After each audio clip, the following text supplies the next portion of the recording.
Hi, I'm Stephen Joy. I'm a professor of psychology at Albertus Magnus College here in New Haven, Connecticut. And I'd like to talk to you about some work I've been engaged in for a number of years now. And this work began, I think, with two problems. The first one was the question of the relationship between creativity on the one hand and what I may call eccentricity on the other hand. And this turned into a concern with the problem of how creativity is possible at all. Now, my background happens to be in clinical psychology, and I have deep interest in personality and the study of individual differences, so that's going to be kind of a framework for what I'm talking about today. Okay, problem number one. There's this ancient idea, as put by Seneca, the Roman philosopher, that there is no great genius without a touch of madness. Seneca, writing this thousands of years ago, referred to it as an ancient idea. And there's a good deal of contemporary theory and research related to this. Perhaps most notably in the research world, Hans Eysenk's work on trait psychoticism and its possible relationship with creativity. Okay, there is this idea. It's a bit controversial, but some evidence at least says, yes, many creators are, if not frankly mad, at least a bit off or very difficult people. On the other hand, creativity is thought of as this very positive trait, right? We think of it as something that enhances life and gives greater meaning to life and contributes to society rather than something associated with pathology. So there's something a little off about this idea that creativity is intimately linked with madness. Yet there's something to the idea as well. All right, then there's the other problem. How can we be creative at all? And this is trickier than it sounds, because if you think about it, the one thing we are most sure of in psychological science is the power of reinforcement, which is to say, if I do something, and it works, it yields a reinforcing outcome, yay-hoo, I am likely to do it again. And if I do it again and it works again, I get even more likely to do it again.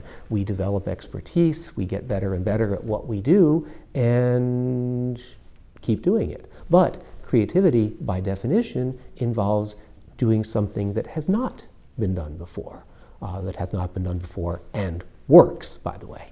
So how is it possible that a well-functioning organism capable of learning will continue to innovate, to create new ways of doing things after having mastered a perfectly workable set of skills, of behaviors? That's the problem.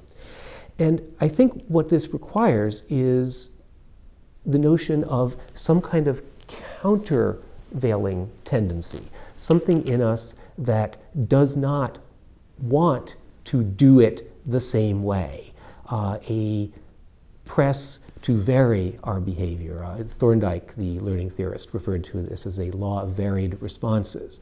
I don't know quite how this would work. It could be what we think of as opponent process, one force saying replicate, one force saying innovate within us. It could be, as Colin Martindale proposed, that we become habituated to the old ways and they just don't reinforce anymore.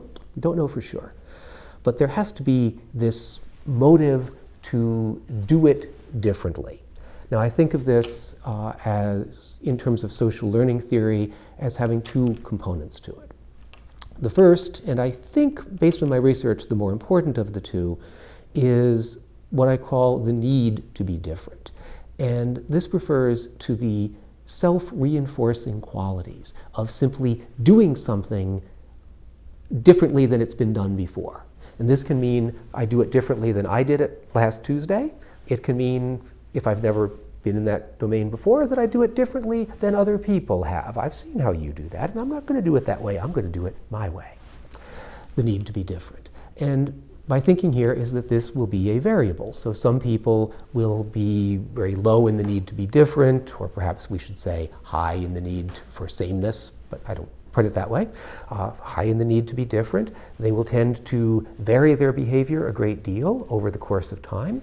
They will tend also to do things in ways that others have not modeled for them. Now, of course, innovative behavior can be useful or not so useful. It can be functional or just kind of silly.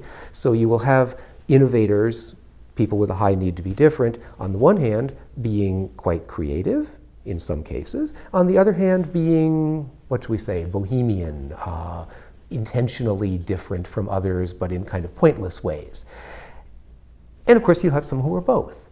So you see, this allows us to assert a link between creativity and eccentricity without pathologizing the eccentricity. It's not that you need to be somehow ill mentally in order to create. It's that you need to be quirky. You need to be a bit different than the common rock. Okay, the other variable is what I refer to as innovation expectancy.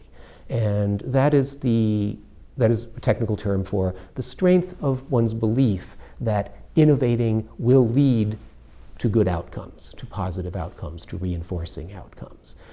Again, this can range from 0, don't do it differently, it won't work, to 1, right? It always is best to innovate. We're all somewhere in between there. The stronger this expectancy, the more likely you are in an ambiguous problem-solving situation to try innovation as your approach. The weaker, the less likely. So you'll have people who strongly believe that consistency is the way to get things done, and others who believe that you really don't get anywhere if you don't change it up a bit, change the pace, try something new. I suspect that this expectancy is a moderator of how the need to be different expresses itself.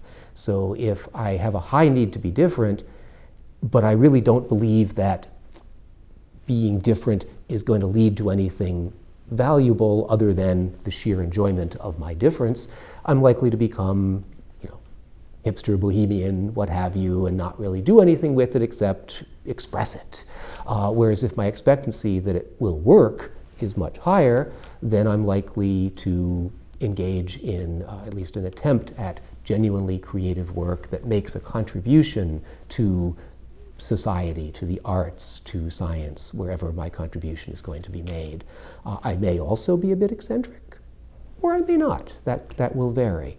What we can say, based on the research I've conducted, is that these links do exist. The need to be different and, to some extent, innovation expectancy are associated with more creative solutions to problems, more creative drawings, poems, and so forth, at least as strongly as any other personality characteristics we've looked at. There is one remaining problem, of course, and that's this. If I have a strong need to be different, I'm going to keep changing what I do. But to get really good at anything, I need to keep doing the same thing long enough to get good at it. There's the famous 10 years and 10,000 hours rule in creativity work. So how is it possible for me to develop the necessary expertise without becoming hidebound, without becoming trapped by it? Flip that around, how is it possible for me to be creative, innovative, to generate new and unusual ideas, and yet to discipline myself to put in the time to master my trade? That's, I think, the real problem faced by those who wish to foster creativity.